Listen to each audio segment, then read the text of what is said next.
वाल्मीकि ने कहा कि राम ये पूछ रहे हैं कि आप कहाँ रहना चाहते हैं, तो मेरा उत्तर यह है कि पहले तो ये बताओ आप कहाँ नहीं हैं, किस कोने में आपका वास नहीं है। आप सर्वंतर्यामी हैं, सर्वज्ञ हैं, सर्वशक्तिमान हैं, सर्वव्यापक हैं, नित्य हैं, ये सारे पदार्थ आपसे हैं। सर्वम खलु इदम ब्रह्म हरि सर्वेषु भूतेषु। हे नारायण, आप सब में हैं, सभी आपसे है। एक और चीज, ईशावास्य इदम सर्वम यत् किंचित जगत्याम जगत। कोई भी कण ऐसा नहीं है जो आपसे भिन्न हो, विलग हो, पृथक हो। प्रत्येक कण में आपका वास है। इसलिए कोई भी तो कोना और कण ऐसा नहीं है, कोई दिशा ऐसी नहीं है जहां पहले से विद्यमान नहीं है, जहां पहले से विराजे हुए नहीं। सुनो राम अब कहो निकेता, सुनो राम अब कहो निकेता।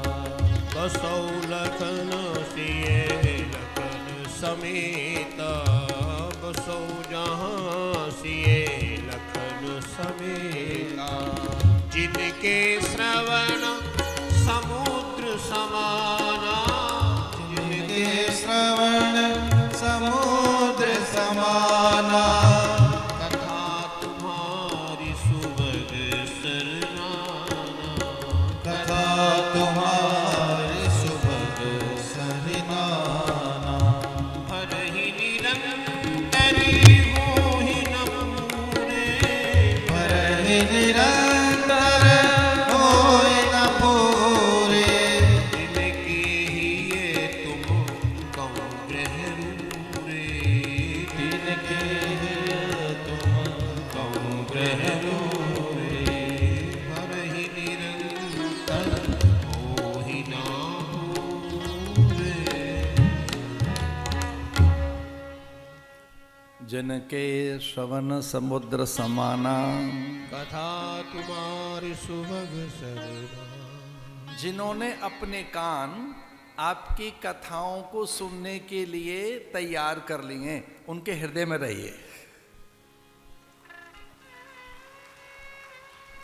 आप पूछ रहे कहां रहूं मैं, तो उनके हृदय में वास करो ना,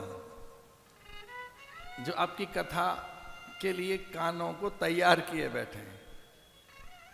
कथा तुम्हार सुभग सरन, जिन्होंने कानों को समुद्र बनाया है, सरोवर बनाया है, सरिता बनाया है, जो नित्य ललायत रहते हैं कि कब सुनने को मिले आपके गुणों, आपके गुण लीला।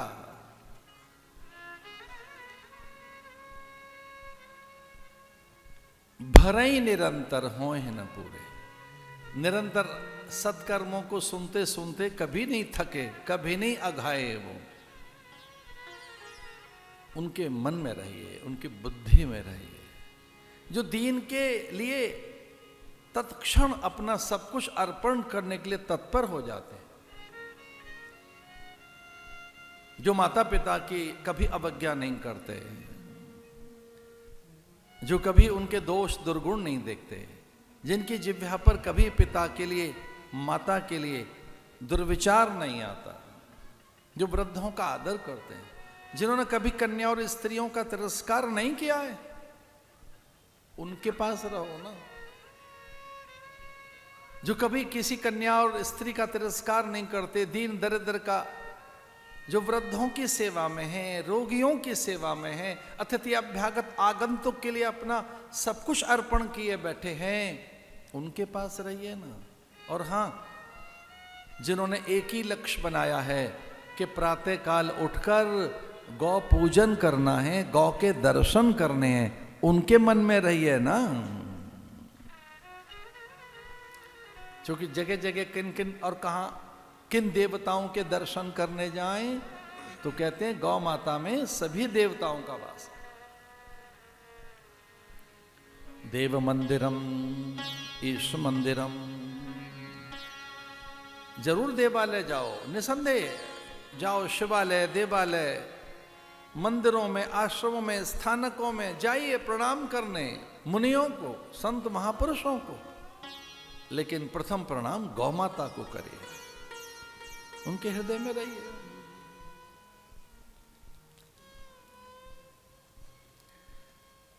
चिदानंद में देह तुम्हारी, आप चिदानंद हैं, सर्वानंद है, मुक्तानंद है, अखंडानंद है, सर्वत्र सभी जगह सभी रूपों में है। भगवान विनय करके और ऐसे उनको हाथ जोड़कर कहने लगे कि हमारा और लोग भी सुन रहे हैं, हमारा सारा रहस्य मत बताइए, हमारी लीलाओं का गोपन रखिए, हमारे चरित्र को छुपा के रखिए। मैं मनुष्य बनकर आया हूं, मानवीय लीला करने आया हूं, मैं मनुष्य ही होकर रहना चाहता हूं। एक मनुष्य को कहां कैसे रहना चाहिए, मानवोचित व्यवहार क्या हो मेरा, मानवीय उपदेश करिए, मैं मनुष्य हूं।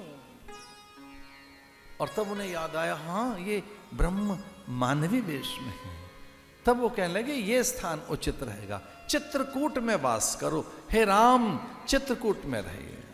चित्रकूट महिमामित कही महामुनि गाय, आए नहाए सरित बर सी समेत दूभा। गुरुदेव की आज्ञा से स्नान कर और चित्रकूट में तुलसी बिरवा बनाकर और लखन सूखा काष्ठ लेकर आ रहे हैं। और देखिए धीरे धीरे कुटिया बनने लगी राम की।